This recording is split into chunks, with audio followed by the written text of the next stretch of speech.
দর্শক বন্ধুরা আসসালামু আলাইকুম। নিশ্চয়ই ভালো আছেন। আলহামদুলিল্লাহ আমিও ভালো আছি। তো বন্ধুরা, আপনারা যে যেখান থেকে এই ভিডিওটি দেখছেন, আপনাদের সকলের প্রতি আমার শ্রদ্ধা ও ভালোবাসা। বন্ধুরা, আজকের এই ভিডিওতে দেখানোর চেষ্টা করব মালটা গাছের ডাল ছাঁটাই করা পদ্ধতি। আমরা কেন মালটা গাছের ডাল ছাঁটাই করব, এই বিষয়টি আপনাদেরকে শেয়ার করার চেষ্টা করব। আমি সাধারণত মালটা গাছের ডাল ছাঁটাই করি কেচি দিয়ে। তবে ডাল ছাঁটাই করার পূর্বে যে কেচি দিয়ে কাটবেন সেটা অবশ্য স্যানিটাইজ করে নিলে ভালো হয়। তো আমি হাইড্রোজেন পারঅক্সাইড দিয়ে স্যানিটাইজ করে নেই। এই যে দেখেন, হাইড্রোজেন পারঅক্সাইড এখানে আছে। এই আমি একটু কেচিটা এভাবে করে নিলাম। এটা করে নিলে ভালো, না করলেও খুব একটা যে অসুবিধা তাও না। তো ডাল আমরা ছাঁটাই করব এ কারণে, আপনাকে পর্যাপ্ত ফলন পেতে হলে অবশ্যই অবশ্যই লেবু বা কমলা জাতীয় ফলের এই ডাল ছাঁটাই করতে হবে। এতে করে গাছে রোগবালাই কম হবে এবং গাছ পুষ্টি সমৃদ্ধ হবে, গাছ খুবই সুন্দর হবে।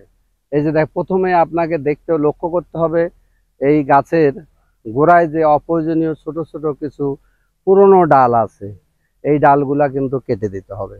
এগুলা না কাটলে রোগবালাই অর্থাৎ পোকামাকড়ের আক্রমণ একটু বেশি হবে, গাছে পর্যাপ্ত আলো বাতাস যাবে না, এর ফলে গাছে প্রচুর বা পর্যাপ্ত ফল হবে না। সে কারণেই গাছটাকে ছাঁটাই করা দরকার। আর বিশেষ করে আমরা যারা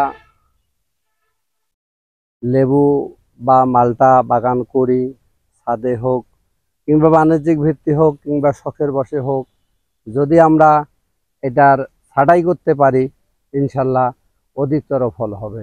এই যে দেখেন মালটা গাছের এই যে এটা আমি কিভাবে ছাঁটাই করব, এইভাবে কাটতে হবে। এই ছোট ছোট ডালগুলো সব কেটে দিতে হবে, এইভাবে কাটতে হবে। দেখেন, গাছে এক ধরনের এইরকম ডাল থাকবে, এটা হলো ওয়াটার স্যাকার ডাল। এই ডালটা আপনারা দেখা মাত্রই কেটে দেবেন, কারণ এটা প্রচুর সার টানে এবং গাছের বলতে গেলে 50% সার সেই খেয়ে নেয় এবং এটাতে কখনোই ফল হবে না। নিচের ডালগুলো, ছোট ছোট ডালগুলো পরিষ্কার করতে হবে। পর্যাপ্ত আলো বাতাস এবং প্রচুর ফলনের জন্য অবশ্যই আপনাদেরকে গাছ ছাঁটাই করতে হবে। এই যে দেখেন কিভাবে আমি ছাঁটাই করব। এই গাছটার এই অংশটা হলো একটু শক্ত, এখান থেকে নরম, ঠিক এই শক্ত জায়গার এইখানে কেটে দিতে হবে, তাহলে পর্যাপ্ত কুশি বাইর হবে এবং অনেক ডালপালা নতুন বের হবে।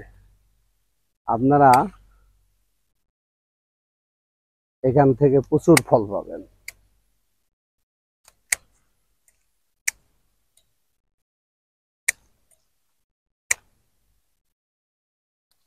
আচ্ছা, ছাঁটাই এখন কত পরিষ্কার হলো এটা। এত পরিষ্কার হয়েছে যে এখান থেকে অনায়াসে আলো বাতাস যেতে পারবে। এই যে দেখেন কত পরিষ্কার। তবে একটা জিনিস লক্ষ্য করতে হবে, আপনার এই গাছ ছাঁটাই করার পর আপনি ছত্রাকনাশক যে কোনো একটা ঔষধ স্প্রে করতে পারেন, তাহলে আপনি ভালো ফল পাবেন, গাছের রোগ বালাই খুব কম হবে। একই সাথে এই যে আগাছাগুলা, এই যেগুলো আমরা কাটলাম, এগুলা দূরে সরাই নিতে হবে তাৎক্ষণিকভাবে, কারণ এখান থেকে অনেক পোকামাকড় হবে। যদি আপনাদের মালটা বা লেবু গাছ থেকে থাকে, আপনারা ঠিক এভাবে এটা প্রুনিং করে দেবেন, অর্থাৎ ডাল ছাঁটাই করে দেবেন। ইনশাল্লাহ এই ছাঁটাইকৃত অংশ থেকে প্রচুর পরিমাণের কুশি বাইর হবে এবং প্রচুর ফুল ও ফল হবে এবং আপনার লাভবান হবেন।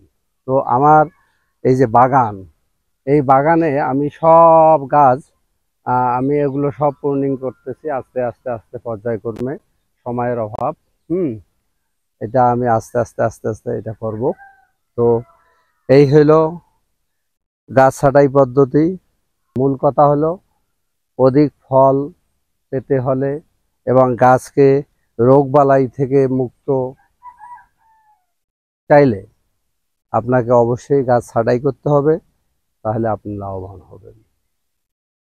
এই ছিল আজকের ভিডিওটি। তো বন্ধুরা, ভিডিওটি যদি ভালো লেগে থাকে সাবস্ক্রাইব করে বেল বাটনটি অন করে সাথে থাকার অনুরোধ রইল। তো আজ এ পর্যন্ত, ভালো থাকবেন, দেখা হবে অন্য সময় অন্য কোনো ভিডিওতে। আসসালামু আলাইকুম ওয়া রাহমাতুল্লাহ।